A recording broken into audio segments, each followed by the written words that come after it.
আসসালামু আলাইকুম রহমতুল্লাহ। দীর্ঘদিনের অভিজ্ঞতায় এই মেয়েটাকে আপনারা কম বেশি অনেকেই চিনে ফেলেছেন, যেহেতু আপনারা আমার মতো দিনের কিছুটা সময় হলেও সোশ্যাল মিডিয়াতে আনিগুনি করেন।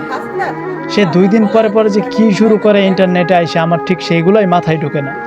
ইদানিং শুরু করছে সার্জিস আলম এবং আসিফকে নিয়ে আর কি।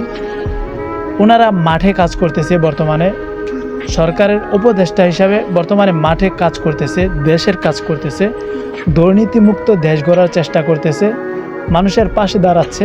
তারাও নাকি এখন লুটপাট করে নিচ্ছে। ভাই, লুটপাট কারা করছে সেগুলো আমরা জানি, সেগুলো আমাদের সামনে আইসা বয়ানবাজি করার দরকার নাই। আপনার নেত্রীরা যে কত বড় লুটপাট ছিল সেগুলো আমরা ভালো করে জানি। উন্নয়নের নামে শুধু পদ্মা সেতু আর বাবার নামে ওই স্ট্যাচু করা আর বঙ্গবন্ধুর টানেল আর মূর্তি নির্মাণ করা, এইগুলাই ছিল। আর শিক্ষা বলতে আমার সোনার বাংলা, আমি তোমায় ভালোবাসি, আর আপনার বাবার কবিতাগুলো মানুষকে শোনানো, এই মিথ্যা কাহিনীগুলো শোনানো, এগুলাই ছিল। আমরা দেখেছি বাংলাদেশ কতটা পরিবর্তন হয়েছে, মাঠ ঘাট সব কিছুই পরিবর্তন হয়েছে। ডক্টর মোহাম্মদ ইউনূস গত 1 মাসে আমাদের বাংলাদেশের যতটুকু পরিবর্তন করেছে, 16 বছরেও তাও পারে নাই, 16 বছরেও তা পারে নাই।